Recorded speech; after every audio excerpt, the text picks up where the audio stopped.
가장 고상한 지식이라는 제목으로 함께 말씀 나누기를 원합니다. 교회는 언제나 싸워야 합니다. 예수님의 가르침이 사랑과 평화 또 화평이라는 것을 생각해 본다면 교회는 싸워야 한다라는 말이 상당히 어색하게 들려집니다. 그러나 역사를 살펴보면 교회는 언제나 싸워왔고 지금도 싸우고 있습니다. 그럼 교회가 싸워야 하는 상대는 누구입니까? 상대가 있어야 싸움을 할 수 있는 거니까 교회가 싸워야 하는 상대는 누구입니까? 시대마다 다르게 느껴질 수 있겠지만 교회는 언제나 세상과 싸워왔습니다. 그럼 그 세상은 어떤 세상입니까? 악한 영들이 지배하고 있는 세상입니다. 어둠의 영이 가득 찬 세상입니다. 그래서 이 세상은 시대마다 다른 모습으로 계속해서 교회를 공격해 왔습니다. 오늘 본문의 배경이 되는 초대교회 당시에도 세상은 교회를 공격했고 교회는 세상과 싸워왔습니다. 세상은 은밀한 모습으로 교회 안으로 들어와서 교회를 분열시키기 위해 힘썼음을 볼 수 있습니다. 당시 교회는 바울과 사도들이 예루살렘에서 벗어나 아시아와 유럽 등지에서 복음을 전하며 교회를 세워갔습니다. 그래서 교회 구성원들을 보면 대부분이 이방인들이었고 극소수의 유대인들이 그 교회 안에 함께 있었음을 볼 수 있습니다. 그런데 문제는 함께 했었던 그런 유대인들 또 나중에 교회에 합류하게 되는 유대인들이 교회에 문제를 일으켰고 교회를 분열시켜 나갔다는 것입니다. 이들은 교회 안에서 바울이 전한 복음이 아닌 다른 복음을 전했습니다. 바울과 사도들이 전한 복음과는 전혀 다른 복음을 가지고 와서 교회를 혼란스럽게 했습니다. 그들이 교회 안에서 주장한 다른 복음은 무엇입니까? 그들은 하나님께 구원받음이 오직 예수 그리스도로 인함이 아니라고 말합니다. 대신에 아브라함의 육체적인 혈통과 할례 받음 그리고 율법을 지키는 것이 구원받을 수 있는 방법이라고 전했습니다. 어이없게 들려지는 이야기였지만 유대인들의 이러한 주장은 교회 안에 있는 이방인 성도들에게 진지하게 받아들여졌고 그로 인하여서 교회는 큰 혼란을 겪어야만 했습니다. 유대인 성도들은 자신들의 육체적인 혈통을 이야기합니다. 유대인들은 자신들은 하나님으로부터 선택을 받은 민족이라는 자긍심이 있었습니다. 그래서 자신들은 선민이라고 이야기합니다. 이들은 자신들을 하나님의 선택하여 부르신 아브라함의 자손이라고 생각합니다. 물론 유대인들은 혈통적으로 본다면 아브라함의 자손이 맞습니다. 이들은 자신들이 아브라함의 자손이라는 것을 매우 자랑스러워했습니다. 그래서 하나님께서 아브라함을 선택하여 부르셨듯이 자신들 또한 선택하여 불러주셨고 자신들만이 아브라함의 혈통만이 하나님 나라에 들어갈 수 있다라고 생각했습니다. 그래서인지 같은 이스라엘 민족이었지만 다른 민족들과 합쳐진 사마리아 사람들을 이들은 더 이상 아브라함의 자손으로 여기지 않았습니다. 자신들만이 순수한 아브라함의 자손이라고 여겼고 그 혈통을 이어온 자신들만이 하나님으로부터 구원받을 수 있음을 생각했습니다. 그래서 그들은 자연스럽게 할례를 주장하게 되었습니다. 유대인들은 자신들이 할례 받음을 자랑스러워했는데 이 할례라는 것이 아브라함의 자손이라는 것을 나타내는 하나님께 구원받은 자라는 것을 나타내는 증표가 된다라고 주장했습니다. 이들은 하나님께 구원받기 위해서 그 증표로서 할례를 반드시 받아야 한다라고 주장했습니다. 그래서 이방인 성도들은 그런 유대인들의 말에 의해서 할례를 받아야만 했습니다. 갈라디아서 6장 12절입니다. 물은 육체의 모양을 내려하는 자들이 억지로 너희에게 할례를 받게 함은 그들이 그리스도의 십자가로 말미암아 박해를 면하게 함뿐이라. 교회 안에 들어온 유대인들로 인하여서 교회 이방인 성도들은 할례를 받아야 했고 그런 문제들로 인하여서 혼란을 겪어야만 했습니다.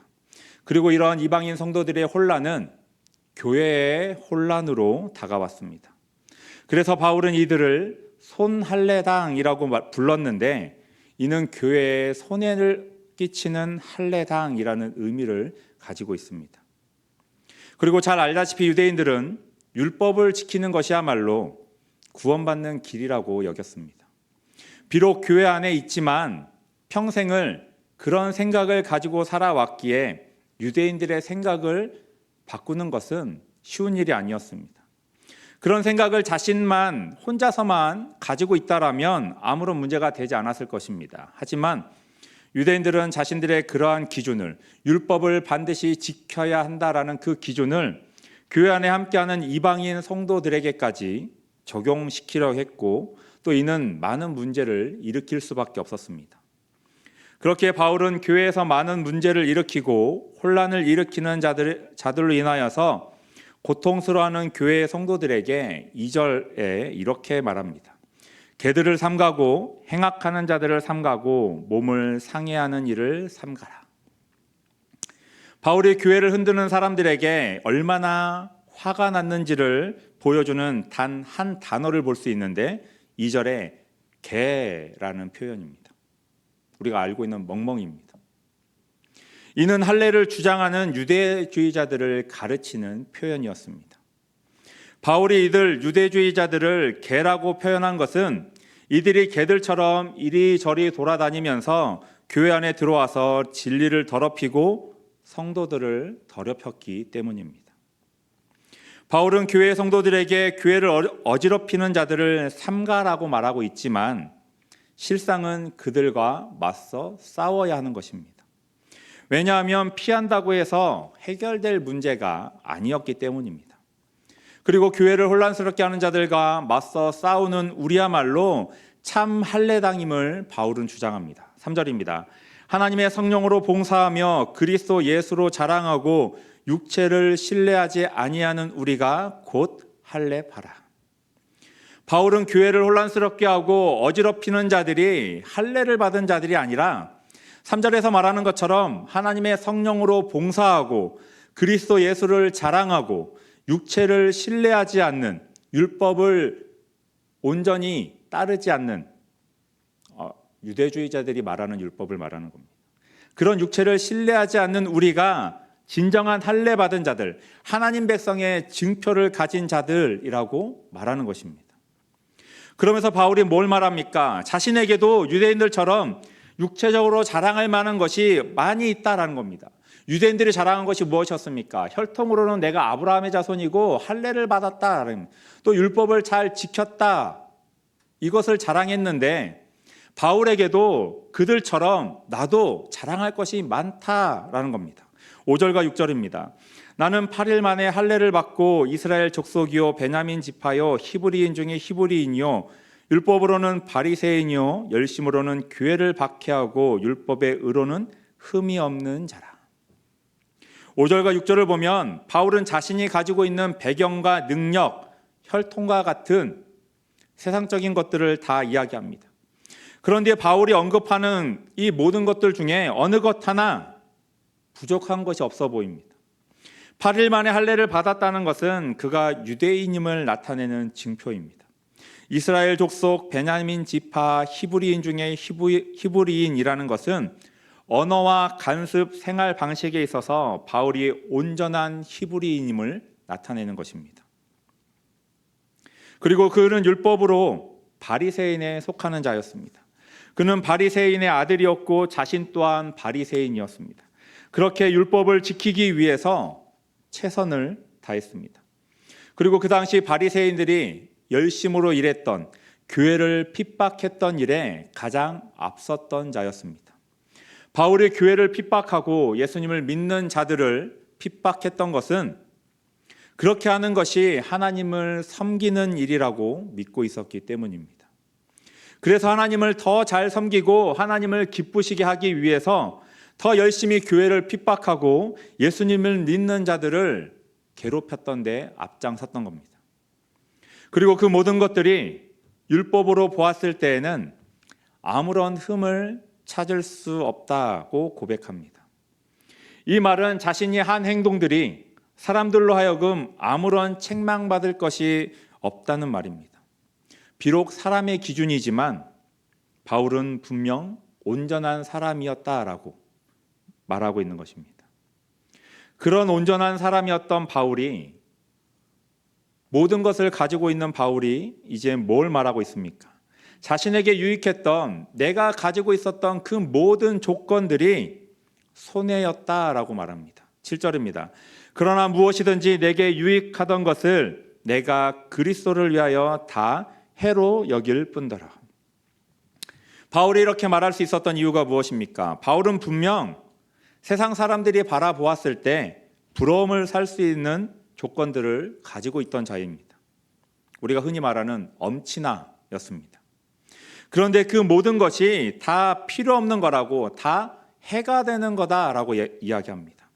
바울이 이렇게 말할 수 있었던 이유는 7절에 말하는 그리스도를 위하여입니다. 원어 헬라어를 살펴보면 이 부분이 그리스도로 인하여, 다르게 말한다면, 쉽게 얘기한다면 그리스도 때문에라고 말합니다. 바울이 자기에게 유익하던 세상의 모든 것을 손해가 되는 것으로 여긴 까닭은 바로 자기에게 나타나신 그리스도, 그리고 지금 자기와 함께 계신 예수 그리스도 때문이다라고 말합니다. 단지 그리스도를 만나고 내 안에 그리스도가 있기 때문에 내가 가졌던 유익한 것들이 손해가 되었다는 것은 아닙니다. 오히려 그러한 것을 가지고 더 효과적으로 복음을 전할 수 있었을 것입니다. 그러나 8절에서 바울이 그러한 세상에 유익한 것들이 해가 될 수밖에 없는 이유를 말합니다. 8절입니다. 또한 모든 것을 해로 여김은 내 주 그리스도 예수를 아는 지식이 가장 고상하기 때문이라. 바울이 세상의 것들로 해를 여긴 것은, 손해가 된다라고 여긴 것은 내 주 그리스도 예수를 아는 지식이 가장 고상하다라고 여겼기 때문입니다. 바울이 말하고 있는 그리스도 예수를 아는 지식은 단지 기계적인 지식을 말하는 것이 아닙니다. 예수가 누구입니다 라고 책에 쓰여져 있는 지식을 말하는 것이 아닙니다. 이는 인격적으로 예수 그리스도를 알고 만났고 그 예수를 믿는 것을 의미합니다. 예수님과 전혀 관계가 없던 바울이 예수님과의 깊은 관계 속에 뛰어들어서 예수님과 깊이 밀접한 교제를 나누고 예수님이 누구인지 본질적으로 깨닫게 되었음을 의미하는 것입니다. 이 지식으로 말미암아 바울은 그리스도 안에 있다는 것이 무엇인지 알게 되었고, 그 이후 바울의 남은 생은, 바울의 남은 모든 삶은 그리스도 예수 안에 거하는 삶이 되었습니다. 그렇게 바울은 이 세상의 어떠한 것보다도 그리스도 예수를 아는 것이 가장 훌륭하다고, 가장 뛰어나다라고 여겼습니다. 그것이 이 세상의 어떠한 지식보다도 가장 고상한 지식이라고 말할 수 있었던 것입니다. 그렇기에 바울은 인간적으로 또 세상적으로 자랑거리가 되는 좋은 것들을 그리스도 예수를 알기 위해서라면 기꺼이 포기하고 버릴 수 있다라고 고백할 수 있었던 것입니다. 이는 예수님께서 마태복음 13장 44절에서 말씀하셨던 밭에 감추인 보화를 비유로 말씀하신 것과 같습니다. 마태복음 13장 44절입니다. 천국은 마치 밭에 감추인 보화와 같으니 사람이 이를 발견한 후 숨겨두고 기뻐하며 돌아가서 자기의 소유를 다 팔아 그 밭을 사느니라. 밭에 감추어진 보화를 발견한 사람은 집으로 가서 자신이 소유했던 모든 것을 다 팔아서 그 밭을 구입합니다. 왜냐하면 내가 가지고 있는 모든 것보다도 밭에 감추어진 그 보화가 더 가치 있고 귀하기 때문입니다. 바울은 자신이 세상적으로 가지고 있었던 모든 조건들보다 예수 그리스도를 알고 예수님과 교제하고 예수님과 동행하는 삶이 더 귀하다라는 것을 알았기 때문에 자신이 가지고 있는 것을 다 놓을 수 있었던 것입니다. 바울은 자신이 가지고 있는 그 모든 조건들을 다 합해도 예수 그리스도 안에서 교제를 나누는 것보다 못하다라고 여겼습니다. 그리스도 예수를 아는 지식이 이 세상의 어떠한 지식보다도 더 고상하다라고 말할 수 있었던 것입니다. 그래서 바울은 8절 후반부와 9절 상반절에 이렇게 말합니다. 내가 그를 위하여 모든 것을 잃어버리고 배설물로 여김은 그리스도를 얻고 그 안에서 발견되려 함이니. 바울은 그리스도 예수를 얻기 위하여 자기에게 유익이 되었던 모든 것을 포기하는 손해를 겪었습니다. 세상의 관점에서 본다면 결코 있어서는 안 되는 일입니다. 세상 사람들이 보았다면 어느 것 하나 포기하기 쉽지 않은 조건들이었습니다. 그러나 그러한 대단한 것들을 바울은 단순히 배설물로 여겼습니다. 여기서 말하는 배설물은 인분이나 또는 식탁에서 떨어진 음식 찌꺼기와 같은 것들을 의미합니다. 사람들이 결코 필요치 않아 하는 것들입니다. 바울은 예수님을 만나고 예수님과 교제하면서 예수님 안에 있지 않은 모든 종교적 행위와 유대주의적인 모든 것들이 더러운 악취가 나는 인분 정도로밖에, 음식 찌꺼기로밖에 여기지 않게 되었던 겁니다. 모든 사람들이 가지기를 소망했던 것들이 이제는 바울에게는 아무런 소용이 없는 것들이 되었습니다. 그렇다고 해서 이 모든 것을 버린 것은 아닙니다. 바울은 로마 시민권을 포기하지 않았고 그것을 통해서 복음을 전하는 효과적인 수단으로 사용하는 것을 볼 수 있었습니다. 그리고 그보다 더 좋고 유익이 되는 것을 발견했는데 세상에 있는 모든 조건들보다 더 좋고 내게 유익이 되는 것을 발견했는데 그것이 바로 그리스도입니다. 바울은 이 그리스도를 얻기 위해서 자신이 소유했던 이 땅의 모든 것들을 포기했던 것입니다. 바울은 그리스도를 아는 것이, 그리스도 안에 거하는 것이 가장 고상한 지식이라고 말하면서 이 지식을 추구하는 것이, 이 지식을 얻는 것이, 그래서 자신의 가치관과 변화된 모습을 적나라하게 보여줌으로써 빌립보 교회 성도들에게 교회 안에 들어와서 교회를 혼란스럽게 하는 유대주의자들, 율법주의를 경계할 것을 권면하고 있는 것입니다. 유대인들이 들어와서 교회를 혼란스럽게 했던 그들이 주장하던 내용들과는 정반대되는 것을 지금 바울은 말하고 있는 겁니다. 그러면서 바울은 9절에 이렇게 말합니다. 내가 가진 의는 율법에서 난 것이 아니요 오직 그리스도를 믿음으로 말미암은 것이니 곧 믿음으로 하나님께로부터 난 의라. 바울은 자신의 의를 이야기하면서 율법으로 말미암은 것이 아니라고 말합니다. 율법에서 난 의라는 것은 율법에서부터 난, 곧 율법을 지켜 행함으로 얻어지는 것입니다. 이는 유대인들이 주장하던 말입니다. 이것은 자기의 노력으로 얻은 의이며 인간의 공로로 말미암아 스스로 획득할 수 있는 의입니다. 이것은 유대인들이 추구하며 지켜왔던 것들입니다. 그리고 교회 안으로 들어와서 교회를 혼란스럽고 분열시키던 자들이 이야기하던, 주장하던 것들입니다. 그렇게 바울은 자신은 율법에서 난 의가 아니라 그리스도를 믿음으로 말미암아 얻은 의를 말하고 있습니다. 이것은 자기의 공로로 말미암아 획득한 의가 아닙니다. 오직 그리스도를 믿을 때 은혜로서 하나님으로부터 주어지는 의입니다. 그래서 바울은 이 의에 대해서 믿음으로 하나님께로 난 의라고 설명합니다. 바울이 이 의가 하나님께로부터라고 말한 것은 그 기원이 하나님께 있으며 하나님께로부터 주어진 의임을 분명하게 드러내고 있는 것입니다.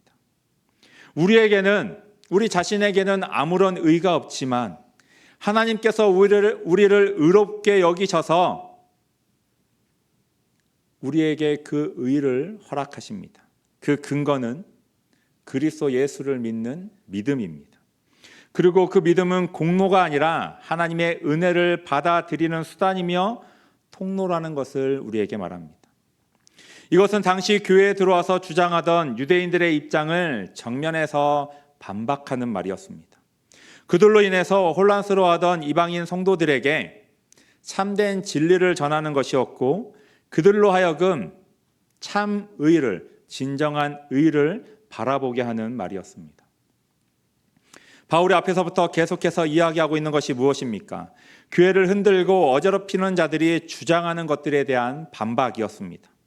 그들은 이렇게 주장하겠지만 너희가 바라보고 믿어야 할 것은 이것이다 라고 지금 바울은 말하고 있는 것입니다.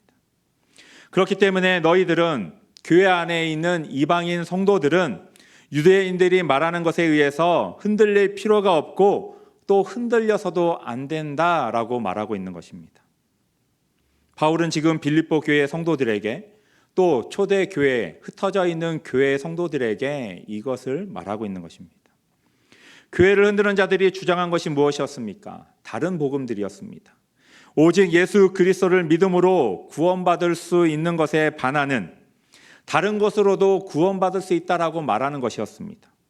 유대인들은 자신의 혈통으로, 자신의 의로 구원받을 수 있다라고 주장했습니다. 그러나 우리가 받은 구원은 오직 그리스도 예수를 믿음으로 말미암는 것이었고, 이것은 오로지 하나님께로부터 나온 것이라고 분명히 말하고 있습니다. 바울이 이렇게 자신 있게 말할 수 있는 이유가 무엇입니까?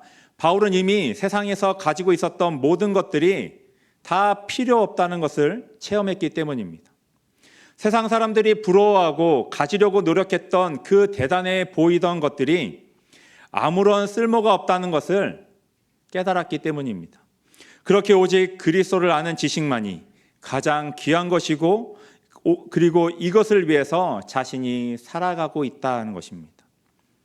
바울은 단지 은혜를 받는 것만으로 만족하는 것이 아니라 그를 위해 고난받는 일에 동참하는 것을 영광으로 여겼습니다. 그래서 바울은 그리스도의 몸인 교회를 위하여서 고난받는 것을 기쁨으로 여겼던 것입니다. 이런 바울의 신앙은, 믿음은 수준 높은 신앙의 모습이었습니다. 많은 성도들이 교회를 다니면서 하나님으로부터 은혜를 받고 복을 받는 것을 원합니다. 그러나 이러한 것은 낮은 단계의 신앙입니다. 이런 단계의 신앙을 가지고서는 처음 이야기한 것처럼 세상과의 싸움에서 이겨낼 수가 없습니다. 우리가 하나님의 은혜를 깊이 체험하는 것은 그의 이름 때문에 고난에 동참할 때입니다. 그 고난을 통하여서 주님과 하나됨을 강하게 체험할 수 있기 때문입니다. 그렇게 주님의 몸된 교회를 위하여서, 복음을 위하여서 수고하다가 받는 고난은 우리에게 영광스러운 것이며 복된 것이 되는 것입니다. 그리고 이러한 신앙을 가질 수 있는 것은 가장 고상한 지식이 되는 예수 그리스도와 함께하는, 동행하는 삶을 통하여서 얻어지는 것입니다. 바울과 같이 이런 수준 높은 신앙을 바라보시는 성도님들이 되시길 바랍니다. 자신의 의의를 나타내는 수준 낮은 신앙이 아니라 그리스도와 동행하는 고상한 지식을 가지고서 하나님께로부터 나오는 은혜와 의를 힘입어서 교회를 흔드는, 성도들을 흔드는 세상과의 싸움에서 승리하며 교회를 든든히 지켜 나아가시는 성도님들이 되시길 바랍니다. 그리고 우리가 정한 VIP들에게 전해야 하는 복음 또한 이 예수 그리스도임을 기억하시길 바랍니다. 우리가 어떻게 VIP들에게 교회로 인도할 수 있겠습니까? 우리는 우리가 아는 그리스도를, 내가 체험한 예수 그리스도를 전할 수밖에 없는 것입니다. 옛날에는 교회 가면 잘 되고 복 받을 거야 라는 말로 전도를 많이 했지만 지금은 아닙니다.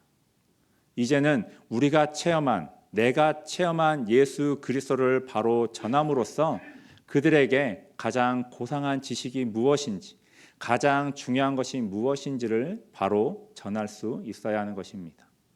내가 체험한, 내가 경험한, 또 나와 동행하시는 예수 그리스도를 온전히 바로 깨달으심으로써 그 예수님을 바로 전하시고 또 그 예수님을 바로 붙잡고 나아가심으로써 하나님께로부터 또 난 의를 세워 나아가시는 저와 성도님들이 되시길 바랍니다. 또한 그러한 모습을 통하여서 세상과의 싸움에서 온전히 승리하시는 승리자의 모습으로 하나님께 영광을 올려드리시는 저와 성도님들이 되시길 바랍니다.